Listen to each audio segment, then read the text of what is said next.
즉 다시 얘기를 하면은 이 과정이 결국에는 어레이가 있을 때 그 각각의 웨이트라고 할 수 있는데요. 어레이가 있을 때 우리가 웨이트 여기서 웨이트 1, 웨이트 2 곱하는 형태가 돼서 결국 더하게 되는데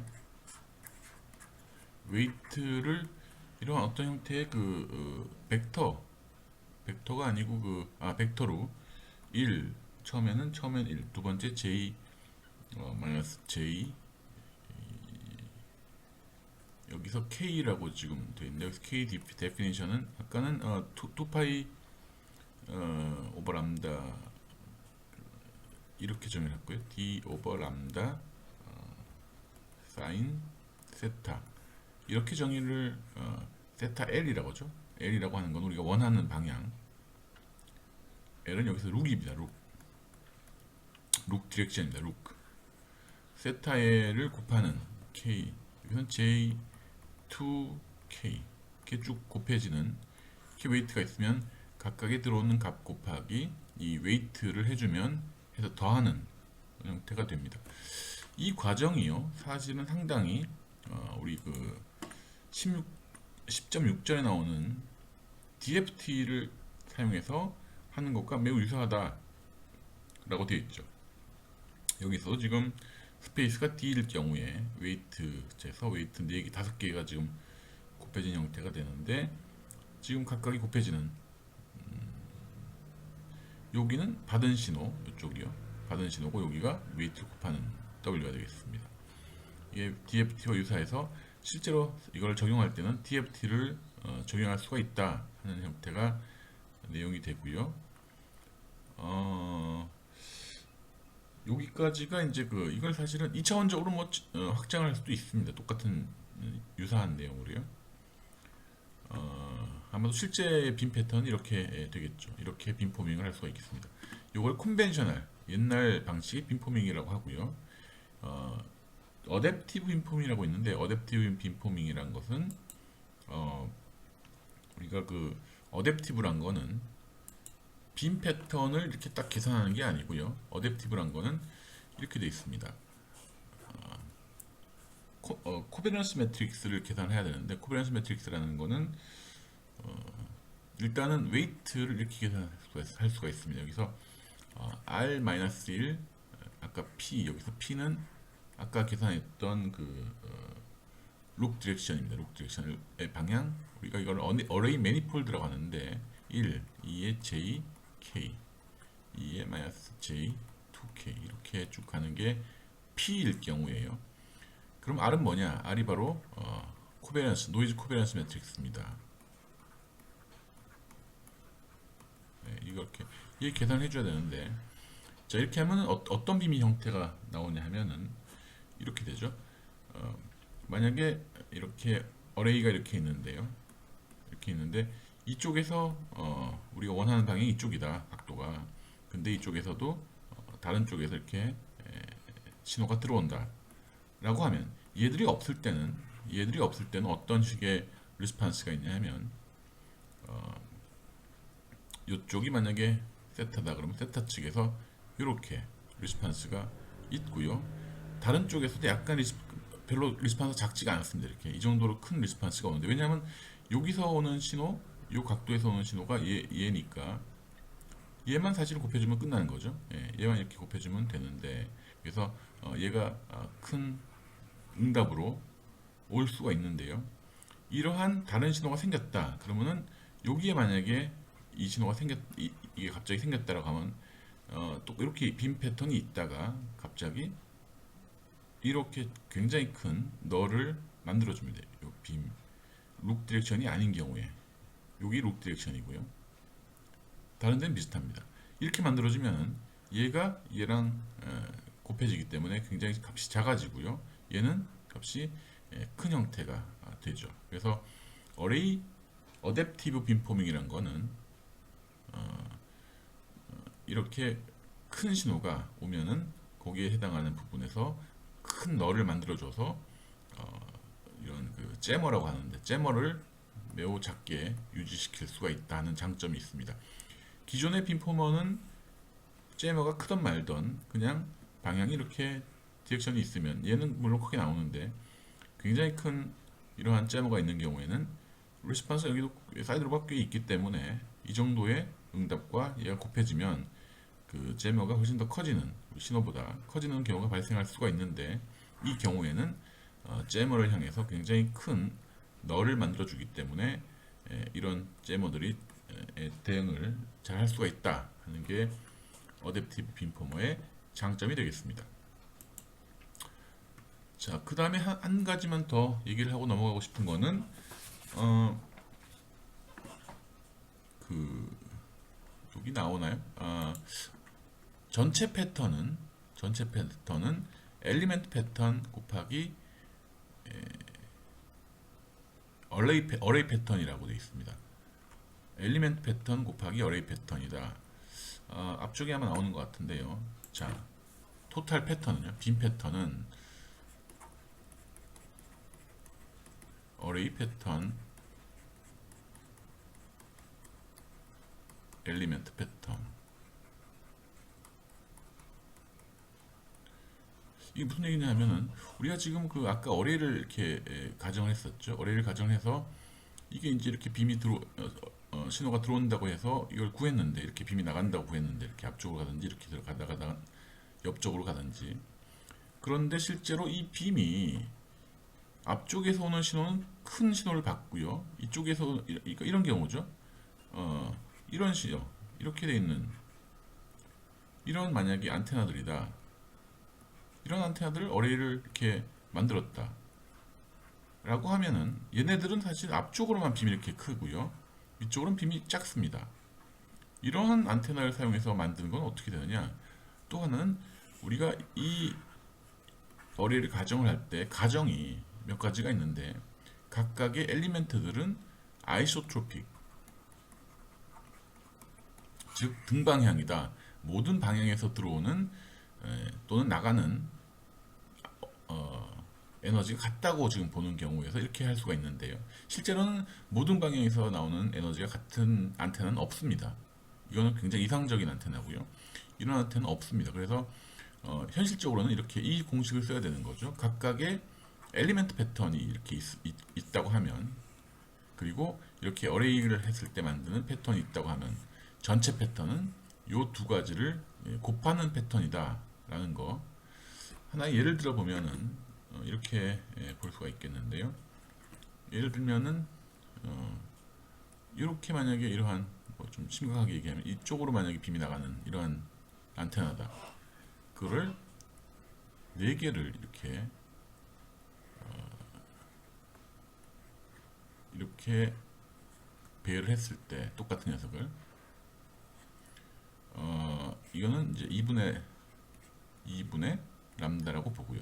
자, 이랬을 때 그러면 어떻게 돼? 전체 빔 패턴은 어떻게 되냐? 일단 엘리멘트 패턴은 오른쪽으로 45도라고 보면요. 그러면은 이렇게 되겠죠. 45도 측으로 이렇게 감이 좀 그런데요. 그냥 이렇게 그릴까요? 자, 그림이 좀 45도로 나가니까 이렇게 그림을 하나를 그릴 수가 있겠죠. 이렇게 나간다. 이 각도일 때요. 이게 이제 세타 각도일 때. 그러면 여기 엘리멘트 패턴이고요. 어레이 패턴 어떻게 되나요? 우리가 그림을 그리면 플러스 1에서 마이너스 1까지 4개니까 즉 4개로 나뉘고 메인 로브가 2개 스페이스는 람다 오버 2니까 얼라이싱이 없겠습니다. 이렇게 되겠습니다. 그냥 이렇게 되고 얘를 각도로 표현을 하면은 0에서 이제 제일 큰 값을 가지니까 각도로 표현을 하면은 조금 더 사실은 이 각도가 좁아지겠죠. 세타로 표시를 하면요. 이렇게 좁아진 형태. 두 번째는 이렇게 좀 커지는 형태. 이렇게 되겠죠. 마이너스 90도에서 90도까지. 자, 그러면 이렇게 되니까 여기서 각도별로 그리면 0도니까 이렇게 패턴이 있겠고요. 그 다음에 사이드 로브가 하나. 이렇게 되겠죠. 이렇게. 자, 이 녀석과 녀석을 곱하는 거라서 전체 패턴은 여기 이 포인트별로 그냥 쳐주면 되겠는데요. 이 포인트는 값이 뭔가요? 0이죠. 그래서 0, 이쪽엔 0이고요. 이쪽으로 가는 건 0이고요. 각도를 조금씩 돌려봅니다. 그러면 요 점에서는 값이 좀 있겠죠. 그리고 그 전 값은요. 요 값은 값이 여기 값이 있고 요 값이 있으니까 어느 정도 값이 나올 것 같아요. 이렇게 나오고요. 다시 0이 되는 점은 어디가? 요 각도일 때, 요 점일 때 0이 됩니다. 즉 이렇게 한번 나오겠고 0이 되겠고요. 그 다음에 여기서 0이 되는데 그 전에는 0이 안 되죠. 그래서 이렇게 하나가 나올 것 같습니다. 네, 그러니까 이 각도는 사실은 45도랑은 좀 다르겠네요. 왜냐하면 여기서 0이 돼버리니까요. 정확한 거는 컴퓨터로 그림을 그려야 되겠지만 이렇게 되겠고 이쪽에서는요. 이쪽에서는 얘가 다 값이 0이니까 0 이렇게 되겠습니다. 0 이렇게 다. 요 두 개의 빔만 아마 출력이 될 것 같습니다. 정확한 그림은 역시 컴퓨터 시뮬레이션으로 그림을 그리면 되겠죠. 그래서 이렇게 만약에 어레이가 이렇게 있다고 하면 전체 패턴은 두 개의 곱이다 이렇게 생각을 하면 되겠습니다. 11장은 타겟 트래킹에 대한 얘기입니다. 레이더가 전파를 쏘고 받는 그런 역할을 하는데요. 전파를 쏘고 받는 역할을 해서 얻을 수 있는 게 몇 가지 그 방식이 되겠죠. 기본적으로는 전파를 쏘고 받아서 거리를 측정하는 게 이제 기본적인 얘기고 추가적으로 도플러를 잴 수가 있고요. 그런 과정을 이 빔을 어떻게 돌리느냐에 따라서 트래킹 기법, 즉 이렇게 이만한 우리가 찾는 영역이 있다고 하면 이렇게 이만한 빔을 가지고요 이렇게 탁탁탁 돌리면서 여기 타겟이 있으면 찾고 다음으로 넘어가서 이렇게 돌아가는 방식이 서치 방식, 서베일런스 방식이 되겠고 이게 아니고 타겟이 여기 타겟이 만약에 있다라고 하면은 빔을 여기서 이쪽으로 계속 보냅니다. 그래서 타깃이 이렇게 움직이면 이 빔을 그대로 따라가는 형식이 되겠죠. 그래서 타깃이 움직일 때 빔을 이렇게 조향을 바꿔주는 그걸 갖다가 우리가 트래킹을 한다라고 하고요. 좋은 레이더들은 이렇게 어레이가 이렇게 많이 있는 레이더들은 A사 같은 이런 빔들은 이렇게 스캐닝을 하고요. 다른 어레이들은 이렇게 트래킹을 하고 여러 개의 모드가 가능한 게 바로 이런 전자적인 조향 방식 레이더가 되겠습니다. 그래서 이런 멀티퍼포즈 레이더 같은 경우들은 아무튼 여러 가지 동작을 동시에 수행할 수 있는 능력이 있습니다. 자, 그러면 이 11장에서는 어떻게 트래킹을 하느냐에 따라서 하는 걸 이제 좀 찾아볼 텐데요. 싱글 타겟 트래킹. 사실은 싱글 타겟 트래킹이 아니고 타겟이 만약에 여러 개가 있다고 하면요. 얘도 찾고 해야 되는데 그럼 얘는 이렇게 가고 얘는 이렇게 갈 때 중간에 만날 때 어떻게 하느냐. 그런 것들이 이제 그런 기법들이 얘가 움직이는 걸 추정하는 뭐 칼만 필터라든지 다 여러 가지 추정 기법들을 써서 얘가 이렇게 움직이는 거. 그래서 헷갈리지 않고 각각 타겟들을 트래킹을 할 수 있는 그런 알고리즘들을 적용한다고 보시면 되겠고요. 이 11장에서는 그냥 하나의 타겟만 어떻게 트래킹을 하는지에 대한 거를 중점적으로 보겠습니다. 자, 그러면 밑으로 좀 내려가서요. 자, 앵글 트래킹 방식이 처음에는요. 자, 앵글 트래킹 방식에서는 시퀀셜 로빙 방식이 맨 먼저 나오고 그 다음에 코니컬 트래킹 방식이 나오고요. 여기까지 나오고 그 다음에 11.2절에는 Amplitude Comparison Monoparity 방식이 나오고요. 11.3절에서는 앵글을 사용해서 페이지를 사용해서 컴페어리슨 하는 방식이 나옵니다. 자, 일단은 첫 번째 방식 시퀀셜 로빙이라고. 자, 그러면 기본적으로 이 방식은 타깃이 이렇게 있을 때 또는 옆에 있을 때 옆에 있을 수도 있겠죠. 중간에 만약에 타깃이 있다 하면 이 레이더가 펄스를 빔을 A 방식일 때 한번 보내고요. 살짝 돌려서 B일 때 보냅니다. 또는 어떤 레이더들은 동시에 A와 B를 보내기도 합니다. 지금 이 방식에서는 한 번만 보내는 거죠. A 방식 A로 보내고요. B로 보내면 이 타겟이 A에서는 여기에 지금 요 포인트에 맞고 나오고요. B일 때도 요 포인트에 맞고 나오죠. 그래서 리턴이 되는 거는 A 맞고 나온 거와 B 맞고 나온 거가 거의 별 차이가 없는 형식이 되겠고, 이 그림에서는 만약에 A 쪽으로 더 치우쳐져 있다고 하면 A 쪽으로 더 치우쳐진 경우에는 더 큰 빔을 맞기 때문에 B는 좀 여기 보면 여기가 요 포인트가 빔을 맞는 경우가 되겠으니까 A 쪽으로 훨씬 더 큰 리턴이 나오고 B는 작은 리턴이 나옵니다. 자, 이런 경우에는 그러면 레이더가 A 쪽으로 더 치우쳐져 있구나라는 걸 알고 레이더를 방향을 A 쪽으로 돌려줍니다. 그래서 이런 형태가 나오도록 다시 비행기가 움직이면 B 쪽으로 움직이면 B 쪽으로 크게 나오면 B 쪽으로 더 돌리면 되니까 이런 식으로 트래킹을 하는 방식을 시퀀셜 로빙 방식이다 이렇게 얘기를 하죠. 만약에 이게 이제 이건 1차원적인 경우고요. 2차원적인 경우에는 빔을 4번 보내면 되겠죠. 한 번, 두 번, 그리고 에지무스 쪽 두 번 또이면은 엘리베이션 쪽으로 두 번을 보내면 되겠습니다. 이거는 한 번에 한 번씩 한 펄스마다 한 번씩 빔을 보내는 초기 방식이 되겠습니다. 이 방식에서 조금 더 발전한 게 코니컬 스캔 방식이라고. 이 방식은 약간 기울어진 중심축으로부터 약간 기울어진 빔을 돌립니다. 어떤 각속도를 가지고요. 오메가 S라는 속도를 가지고 뺑뺑 돌립니다. 그러면은 이런 형태의 돌리면서 빔을 쏘죠. 돌리면서 빔을 쏘는데 그러면은 이런 형태의 높고 낮은 이런 타겟의 위치에 따라서 높을 때는 언젠가 높을 때는 B 쪽이 가까울 때, 즉 이쪽에 있을 때 B 쪽이 가깝게 되겠고요. 낮을 때는 낮은 측은 A 쪽에 가까운 빔이 되겠죠. 그래서 오메가 각도로 돌려주니까, 자 그러면 여기서 하나 궁금한 게, 최대 그러면은 이게 지금 이게 뭐냐면 여기 쏘는 게 이게 바로 펄스가 되어 있습니다. 펄스가 되니까 전에 얘기했을 때 펄스를 쏘고 그 다음에 빔을 받는다고 그랬죠. 이렇게 펄스를 탁 쏘고 빔을 받고 쏘고 빔을 받고 데이터를 받고요. 그래서 여기 받는 기간이 되겠습니다. 요 하나가 바로 이 펄스에 해당이 되고 다음 펄스 이렇게 된다 이거죠. 자 그러면 이 타겟이 있다고 하면 이게 지금 아까 여기서 뱅뱅 도는데 여기 중심축을 기준으로 이렇게 뱅뱅 돌면서 쏘는데 한 번 돌 때 최소 몇 번의 펄스를 써야 될까요? 그러니까 오메가 F 여기서 보면 뭐 S라고 돼 있었나요 아까?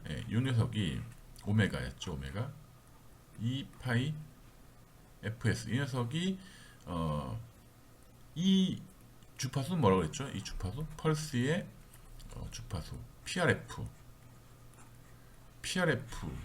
어느 게 더 주파수가 빠를까요? PRF가 빠른 거야? 아니면 FS가 빠른가요?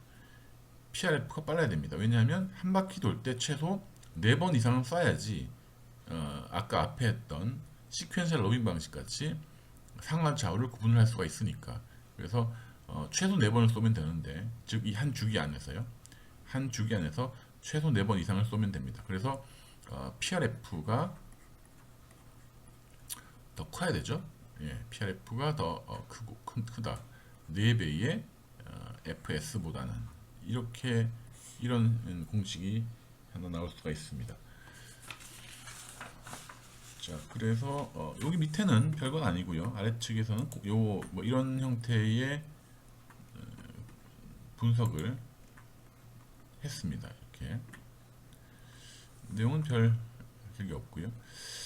자, 이게 이제 각도 방식을 가지고 그냥 하는 앵글 트래킹 방식이 되겠고요. 지금까지 두 가지 방식이요. 그 다음 방식은 크기 가지고 하는 겁니다. 크기 가지고 받은 신호의 크기 가지고 할 수가 있는데 첫 번째 방식은 Amplitude Comparison Monopulse라는 방식인데, 이거는 한 펄스에 4개의 빔을 동시에 보냅니다. 이렇게요. 주로 아마 이거는 그 안테나 또는 그 현대의 A사 레이더 같은 그런 액티브 레이더에서만 사용이 가능하겠죠. 왜냐하면 펄스를 하나를 보낼 때 빔을 4개를 보내야 되니까. 네, 그래서 이렇게 4개의 빔을 보내면 원리는 똑같습니다. 원리는요. 4개의 빔을 보내는 리턴이 이렇게 돼 있다. 예를 들면 A, B, C, D가 4개의 빔을 보내는 리턴이 이렇게 전력이 골고루 분포해 있다면 A, B, C, D 중간에 있는 형태 되겠고, 이렇게 A, B 쪽으로 A 쪽으로 좀 더 가 있으면 이쪽에 있는 게 되겠고요. 이렇게 있으면 자 이렇게 리턴된 파워에 리턴된 그 크기 또는 파워, 여기서 지금 앰플리튜드라는 게 결국 리턴된 신호의 파워가 되겠으니까요. 에 따라서 적절하게 각도를 바꿔주면 되겠습니다. 그러면 이 경우에 A 플러스 예를 들면 B 마이너스 C 플러스 D가 결국에는 위쪽으로 얼마나 약하느냐, 그런 양이 되겠죠. 엘리베이션 내려가요. 엘리베이션.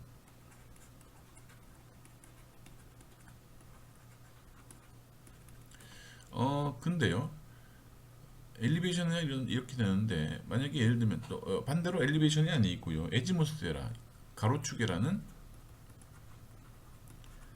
좌측을 기준으로 했을 때는 A 플러스 D 마이너스 B 플러스 이렇게 하면 이게 돌아온 리턴 값에 대한 에러라고 볼 수가 있습니다. 파워를 따졌을 때. 자, 근데 만약에 이렇게 왔는데 첫 번째 경우는 A 리턴이 타겟이 만약에 꽤 멀어서요. 꽤 멀리 있다 해서 이렇게 값을 보면은 이쪽으로 이제 많이 치우쳐져 왔는데, 사실은 각도는요, 이쪽에 타겟이 있는 경우 많이 이쪽으로 많이 치우쳐서 왔는데 타겟이 꽤 멀리 있습니다. 그래서 A 리턴 값이 그렇게 크지가 않습니다. 그래서 A가 0.2 예를 들면 B가 0.1, C는 0.001, D는 0.0001 이렇게 계산하면 A 플러스 B 마이너스 C 플러스 D가 거의 0.3보다 좀 작은 값이 나오겠죠. 이게 첫 번째 케이스. 두 번째 케이스는 A는 그렇게, 이 경우는 A축으로 이렇게 많이 쳐지지는 않았는데 타겟이 가까이 있습니다. 그런 경우에는 이렇게 약간 A축으로 쳐진 각도가 나오겠지만 전반적으로는 그렇게 많이 각도가 많이 벗어나지 않았을 경우에 A가 0.7, B가 0.4, C가 0.3, D가 0.3. 이렇게 이런 경우에는 두 개를 더하면 0.4가 나오죠. 이 공식에 넣으면요. 그죠? 1.1 마이너스 0.5인가요? 예, 0.5가 나오겠네요. 자, 우리가 원하는 거는 각도가 얼마만큼 벗어나느냐가 우리가 찾고자 하는 값인데, 이거는 많이 벗어났음에도 불구하고 0.3이 나오고, 얘는 조금 벗어났음에도 불구하고 0.5가 나왔습니다. 이 값이 더 크죠. 자, 이건 우리가 원하는 게 아니므로 이 값을 노멀라이즈를 시켜줘야 되는 게 맞겠죠. 그래서 이 값을 이렇게 그냥 에러라고 보면 안 되고요. 전체를 다 더하면 이렇게 전체 크기로 노멀라이즈를 시켜주면 적정한 노멀라이즈된 에러가 나오겠죠. 이렇게 해주면 이게 이제 엘리베이션 에러와 에지무스 에러를 이렇게 계산할 수가 있습니다.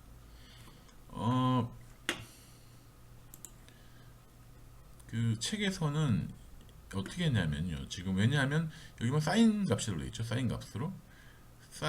여기서 크사이 제로라는 거는 약간 돌아간 값입니다. 여기서 크사이 제로라는 거는 중심축으로부터 이 안테나의 중심축이 있을 텐데 거기서부터 A가 얼마만큼 디비에이션이 됐느냐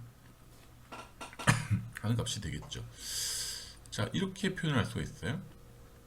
썸빔, 이건 썸이죠. 두 개를 합친 썸빔과 델타빔이라는 걸 가지고 이런 시뮬레이션을 두 개를 뺀 거죠. 그래서 이런 시뮬레이션을 할 수가 있습니다. 왜냐하면은 전에도 얘기했다시피 사인 싱크 펑션이란 게 사인 x 오버 사인 세타 오버 세타가 결국에는 거의 유사한 안테나 패턴과 유사하므로 사인 세타 오버 세타를 이런 형태가 되는 거를 이제 빈 패턴으로 본다고 근사할 수 있다라고 얘기를 했으니까 책에서는 이렇게 시뮬레이션을 했습니다. 두 개를 더하기도 하고 빼기도 해서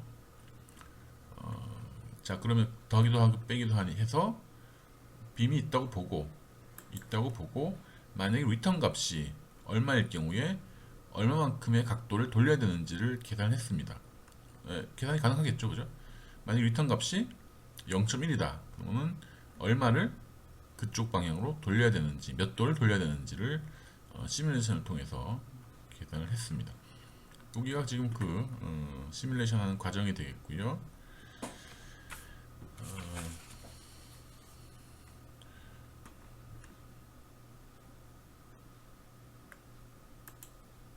다음에 1.3절에는 나오는 게 페이스 컴프레션 모노펄스가 되겠습니다. 이거는 지금 아까 얘기는 파워의 크기를 가지고 우리가 어느 쪽 각도가 얼마인지를 우리가 조사를 해봤는데 이 경우에는 위상을 가지고 조사를 합니다.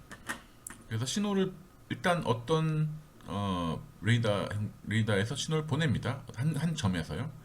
보내면 타깃을 맞고 나오는 신호가 이렇게 두 개의 안테나에 도달할 텐데 이거는 크기를 갖고 그 각도를 조사하지 않고요. 위상을 가지고 조사를 할 수가 있죠. 왜냐하면 보내는 곳은 하나고 아마도 이 중간에 어떤 점에서 또는 이 안테나 하나로만 신호를 보내게 되니까 보내고 받아서 그 프로세스는 지난 시간에 했던 그 빔포밍과 대단히 유사합니다. 빔포밍과 왜냐하면 각도가 언노운이 하나고요. 받은 신호가 두 개면 우리가 이 각도를 당연히 알 수 있죠. 언노운이 하나고 언노운이 사실은 각도와 물론 크기가 될 수도 있지만 그래서 두 개만 그 신호를 알면은 사실 이 각도를 알 수가 있습니다. 물론 노이즈는 상당히 끼겠지만요. 요거에 대한 거는 사실은 DOA 방식이라고요. DOA 방식이 있는데 그거는 그 다음 시간에 잠깐 설명을 하도록 하겠습니다. 어레이가 만약에 여러 개가 있는 경우에 이 경우는 지금 각도가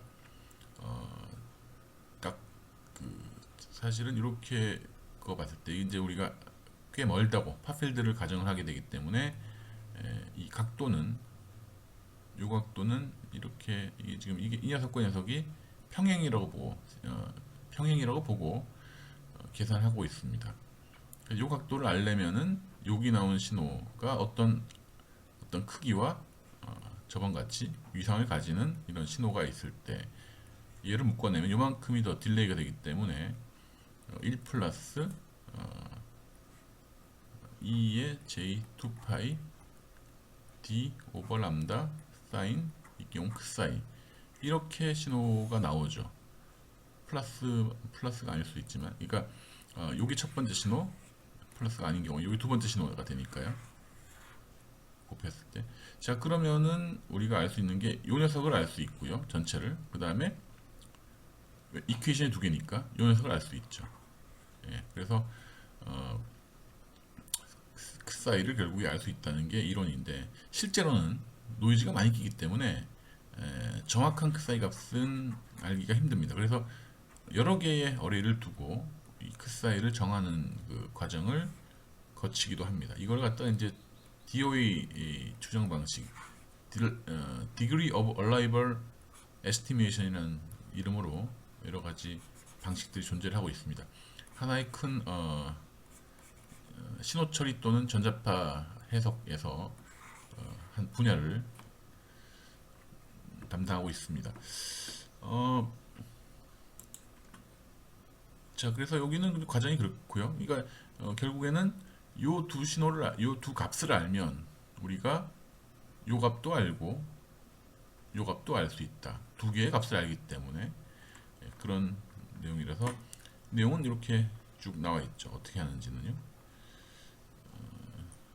두 개를 나눠주게 되면 이렇게 그냥 간단하게 되네요.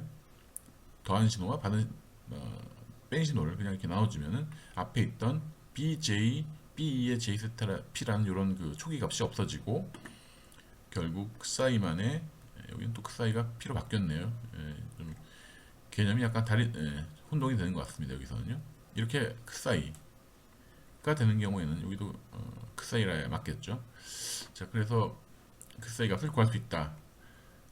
계산상에서 나누기 2로 지금 어떻게 되어 있나요? 이렇게 한번 나눠주면은 탄젠트인 경우는 2로 나눠지는 것 같습니다. 그래서 얘를 half angle tracker라고 하고 이렇게 해주면 약간 노이즈 효과를 감소시킬 수 있다라는 얘기가 보통 나와 있습니다.